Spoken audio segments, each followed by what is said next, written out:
Eu estou começando esses dias falando do Salmo 100, mas missionários, 5 versículos só, e só fizemos 3 versículos, porque cada dia dessa semana que nós estamos fazendo, nós estamos falando de um versículo, e hoje é bom, a gente vai ser muito bom, o versículo 4, mas vamos dar uma leitura do 1 ao 3, só para você entender. O Espírito Santo usa o escritor, que não sabemos quem foi que escreveu, pode ser o rei Davi, pode ser outro, ele não assinou, então não sabemos. Ele diz assim: celebrai com júbilo ao Senhor todos os moradores da terra. Não tem diferença para Deus. Se você veio, os seus antepassados vieram da Ásia, da Europa, da África, eram indígenas, é a mesma coisa. Nós todos viemos da mão de Deus, que formou Adão e depois de Noé, porque aí todo mundo morreu, só Noé e os 3 filhos, e as 3 noras e a mulher dele, é que ficaram aqui na terra. Aí daí veio a nós, viemos deles. Então celebrai com júbilo. Nunca entre na presença de Deus triste, chateado, até reclamando de Deus. Você pode achar que é o mais certo, você é o mais errado quando achar isso. Deus não erra, Deus é perfeito, Deus cumpre a palavra dele. Versículo 2: sabei que o Senhor é Deus, não é homem não, que mente, que retira a palavra, que engana, que faz acordos espúrios para conseguir alguma coisa. Ele é Deus, Ele é perfeito, Ele é o Criador. Foi Ele e não nós que nos fez povo seu e ovelhas do seu pasto. Estamos na presença dEle, não vamos dizer que somos mais inteligentes que os outros, jamais, negócio desse. Ele nos fez povo dEle. Os outros Ele está tentando fazer, mas a pessoa tem gente como nós, muitas vezes, custamos para começar a interessar pelo Evangelho. Preconceito, mais preconceito, e graças a Deus que Deus nos dá a vitória por Cristo Jesus e nós entramos. Aí ele diz aqui, olha, agora a mensagem de hoje aqui,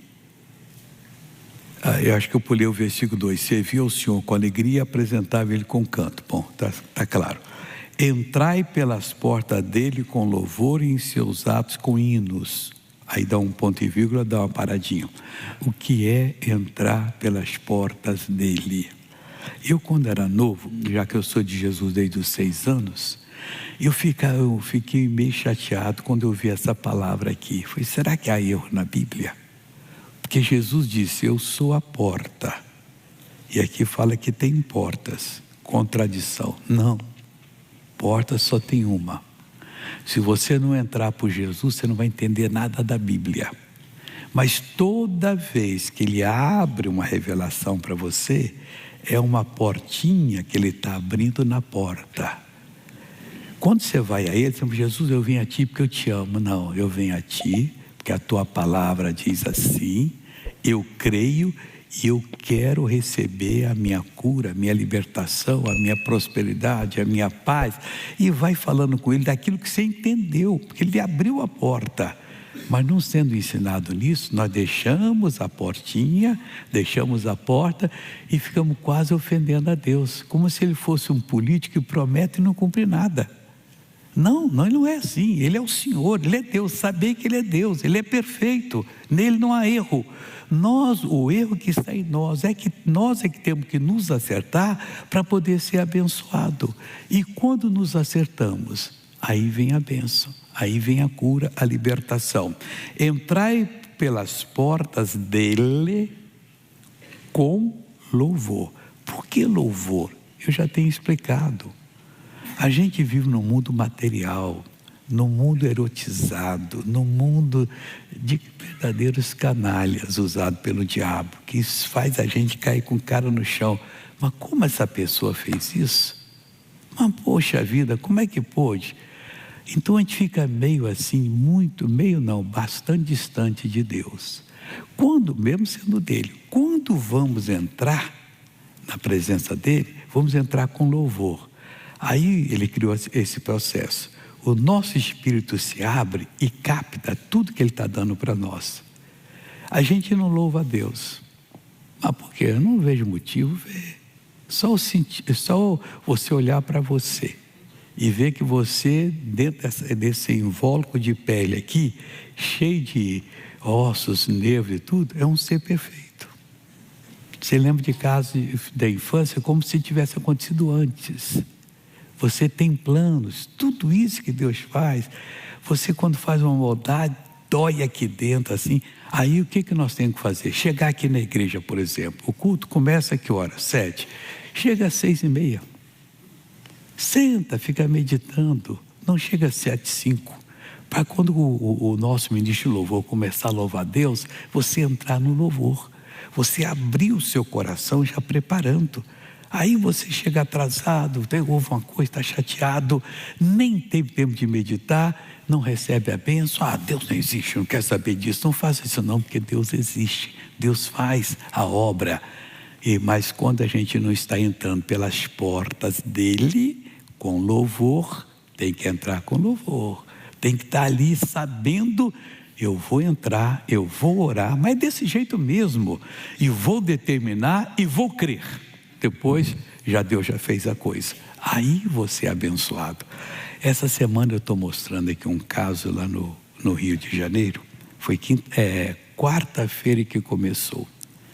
A gerente geral chegou perto de mim e disse assim: missionário, o seu sobrinho que trabalha nas mídias sociais pediu para a semana que vem não vir. Se o senhor pode dispensá-lo. Foi por quê? Porque a mulher dele vai operar a coluna. Eu falei: coluna? Coluna é caso sério. O que está vendo? Bom, só falou isso. Pede para ele vir falar comigo. Aí eu chamei. Aí eu falei com ele assim: você sabe quem vai operar? Se é uma pessoa especializada?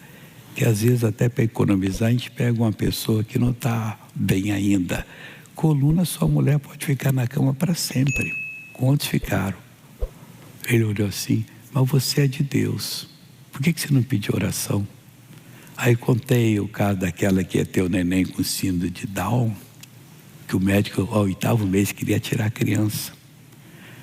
E ela disse: não, meu filho não. Eu falei: vamos orar agora. Oramos. Por que o médico queria tirar? Porque segundo ele tem 3 artérias que alimentam o bebê. O dela só tinha uma artéria. E está síndrome de Down. Aí o neném nasceu, está com 3 anos. Perfeito, inteligente, não tem nada.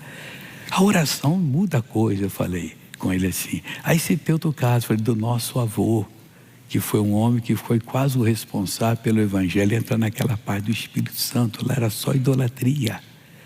E havia um homem lá que tinha uma birosca, tinha uma mão aleijada. Dá uma pinga aí, ele punha o copo e punha. Essa mão não funcionava, não sei se é a sua de cá, uma delas não funcionava. Aí o meu avô está andando na fazenda dele lá, o senhor: seu Cornélio, vem cá, o meu marido teve um acesso aqui, está todo torto, tipo epilepsia. Aí o meu avô pegou ele, jogou fez socorro na hora, ele não podia nem andar, jogou ele no ombro e levou na casa dela. Era forte, era novo e tal, e disse: nós somos de Jesus, poderiam fazer um culto aqui hoje à noite? Aí ela disse: pode, para poder pagar o favor que ele fez, né? Aí à noite foi ele, a minha avó e uma tia chamada Maria. Quando chegou e receberam bem, na que começaram a falar, disfarçadamente todo mundo foi para a cozinha, a não ser esse aleijado. Aí o meu avô depois que eu disse: agora vamos orar. Fecharam os olhos, eles não sabiam como é que se ministra, mas sabiam ministrar. Aí oraram. O rapaz saiu, foi lá na cozinha: olha aqui, a reza do Cornélio é forte, ó. Estava curada. Aí nos outros dias o pessoal chegava: dá uma pinga aí. Ué, Precidino era o nome dele. Cadê aquele negócio de você ficar com a mão assim, parecia um graveto seco? Rapaz, uma reza que o Cornélio fez, o Cornélio Soares fez na minha casa lá. A reza dele é muito forte. Aí espalhou e todo mundo abriu o coração. Simplesmente um cego pegar um carro, não, quem sabe dirigir sou eu. Não pode. É quem tem prática na direção. Entrai pelas portas dele com louvor. Tem que entrar com louvor, meu amigo. Aí você vai entendendo, vai fortalecendo. Você não está jogando conversa fiada fora, não. Você não está fazendo uma coisa deselegante, está fazendo uma coisa muito elegante. É dizer que Ele é Deus, que Ele já lhe abençoa assim, desse jeito, desse jeito, desse jeito. Entrai pelas portas dele com louvor, e em seus átrios com hinos, louvai-o e bendizei o seu nome. Tudo é para ser praticado. Salmo de número 103 começa da seguinte maneira: bendizei ao Senhor. Deixa eu pegar aqui para ficar bem. Bendize a minha alma ao Senhor e tudo que há em mim, tudo. Não pode ter uma partezinha sua que é tomada pelo inimigo. Não pode ter uma fraçãozinha do seu corpo, da sua alma, dos seus sentimentos que são tomados pelo inimigo. Se você fez algo errado e continua mentindo, naquela parte o inimigo domina você. Perigo, porque a Bíblia diz que um abismo chama outro abismo. Ele dominou, ele vem correndo. O outro amigo dele vem lá, às vezes pior do que ele. E você só vai se complicando. A coisa mais linda do mundo é passar vergonha se for necessário, meia hora. Mas não ficar vermelho a vida toda. Fica amarelo meia hora. Perdoa, eu fiz. Você não vai ficar vermelho a vida toda. Porque no mundo espiritual, quando você ora sério, o demônio está lá. Como é que eu vou sair? Fale isso para Deus. Se ele ou ela me deixa dentro dela, eu estou dominando essa vida.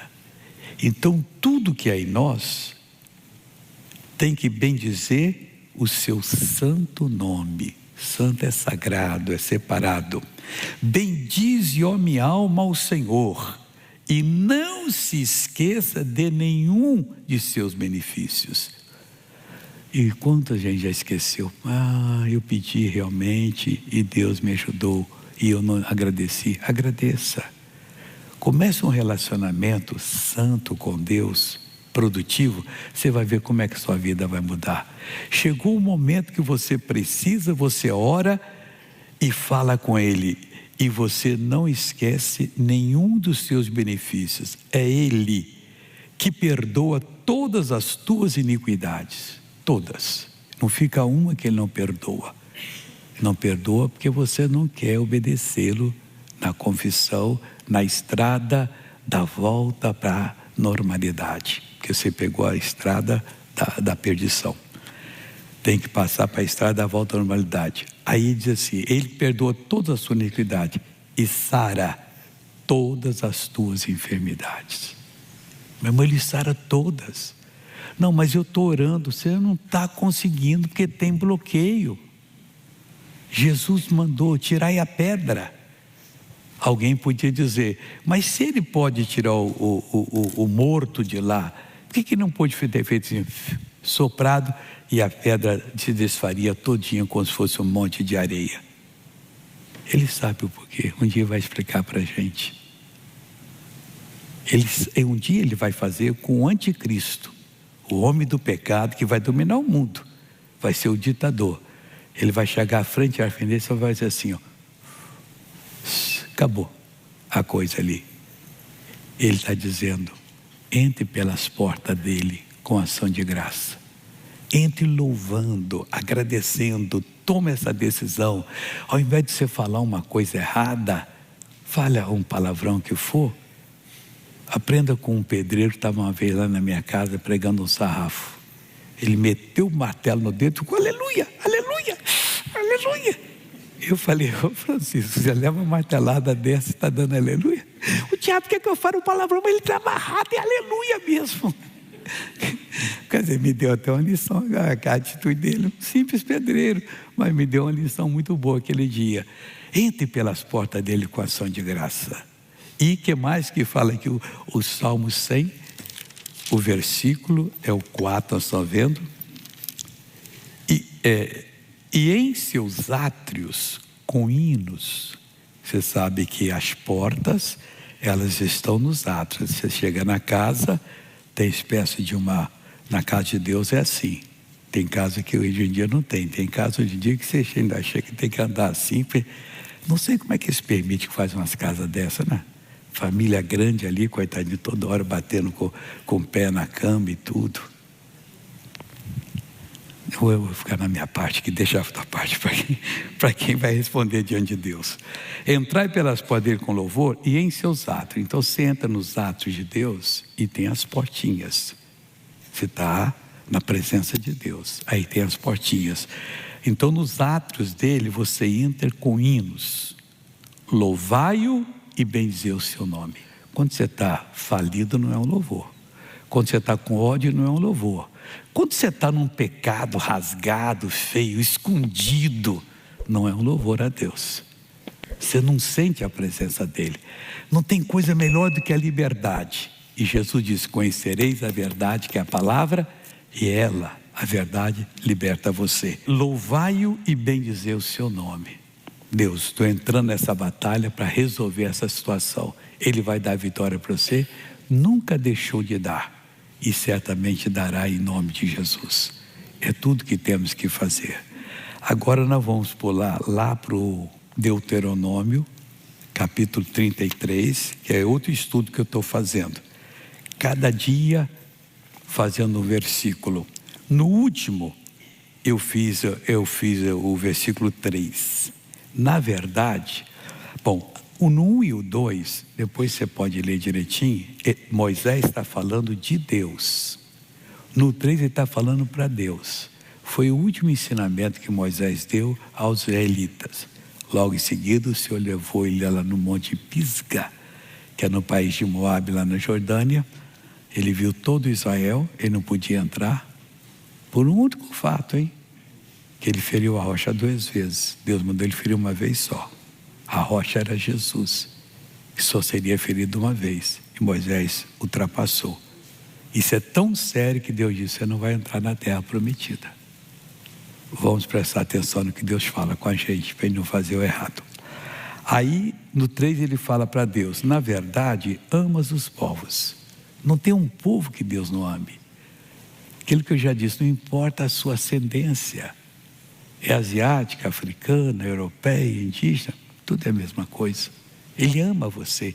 O que é amar biblicamente? Jesus disse: aquele que tem os meus mandamentos e os guarda, este me ama. E Deus, quando ama a gente, Ele tem as promessas e as cumpre. Se vale para nós, vale para Ele. Está tratando tratamento igual, equidade. Ele está dizendo: aquele que tem os meus mandamentos, os guarda, este é que me ama. E Ele ama como? Ele tem as promessas e cumpre. Ele quer cumprir na sua vida. Não deixe de entrar numa comunhão com Deus mais profunda, não. Você só tem a ganhar na palavra, né? É aqui que se entra. Todos os teus santos estão na tua mão. Que declaração fantástica. Aceitou Jesus, você passou a estar na mão de Deus. Quem é que pode tirar você da mão do Filho e do Pai? Não tem jeito, Jesus. Ninguém o arrebatará das minhas mãos. Você está na proteção de Deus. E quando tiver uma ameaça, você basta só dizer: obrigado pela proteção. Acabou. Fez a oração mais forte que você podia fazer. E confiar. Tudo que você faz e não confia no Senhor, é como se não fizesse. Então todos os teus santos estão na tua mão. Postos serão no meio, entre os teus pés. Cada um receberá das tuas palavras. O que é isso, missionário? Eu tenho que ficar entre os pés de Deus? Ele está fazendo aqui uma figura de linguagem retórica, como se Deus fosse um gigante aí de 1 quilômetro de altura. Ele é o Todo-Poderoso. Nós não sabemos como é que Ele é, né? Ele é Espírito. Então, na hora que Ele recebe você, Ele não vai colocar você longe, não, que Ele tem que ir lá defender você. Você fica posto entre os pés dEle. Fica perto. É só Ele fazer assim que o mal vai embora. O fogo dEle queima o mal. Então, O salmista aqui, o Moisés que está escrevendo isso, ele foi muito usado por Deus para nos explicar isto. Postos serão no meio, entre os teus pés. É ali que estamos. Cada um receberá das tuas palavras. Não espere receber mágica. Não, porque eu quero encontrar uma pessoa que passou 90 dias no alto monte clamando a Deus, isso é impossível. Moisés passou 40 dias porque Deus chamou ele lá. Não tem outro caso. Depois, quando ele quebrou as tábuas, e Deus falou assim, vai comer um pouquinho, não, ele estava em jejum. Volta para cá, passou mais 40 dias. Mas na presença de Deus você passa o tempo que for necessário. Esse culto, por exemplo, aqui, nós estamos fazendo todo domingo de manhã, o primeiro culto às 7 horas, em jejum. Eu, pastor Jaime, e não pedimos a ninguém para fazer. Tem pessoas que não podem, muita coisa. 1 horinha só, 2 horinhas, estica um pouquinho o café da manhã e vem em jejum. E você tem um propósito, vamos colocar esse propósito em Deus, vamos vencer, porque o nosso Deus é a nossa vitória. Posto entre os seus pés, cada um receberá das tuas palavras. Você tem que receber das palavras de Deus. Ela que vai revelar para você. Está escrito aqui. Mas missionário, esse livro foi escrito há 1900 anos atrás, verdade. E levou 3.600 anos. 40 pessoas foram usadas para escrever. Algumas moravam em continentes diferentes. Uma no Oriente Médio, outra na África e outra na Europa. João escreveu o Apocalipse ali, lá na ilha de Patmos. Então, tudo isso aqui é a presciência de Deus. Ele não é pego de surpresa nenhuma. Para ele falar com você, ele vai abrir aquele versículo que aparentemente não tem nada. Você diz, Deus falou comigo, aqui está a minha bênção. Está o poder de Deus ali. Ele sabe fazer tudo isso. Então você vai receber como? Das palavras do Senhor. E aí você vai ser abençoado. É isso que eu tenho feito nas campanhas. E principalmente em locais, em países onde o evangelho não é bem conhecido. E as pessoas então estão sendo abençoadas e curadas, como temos visto aqui também.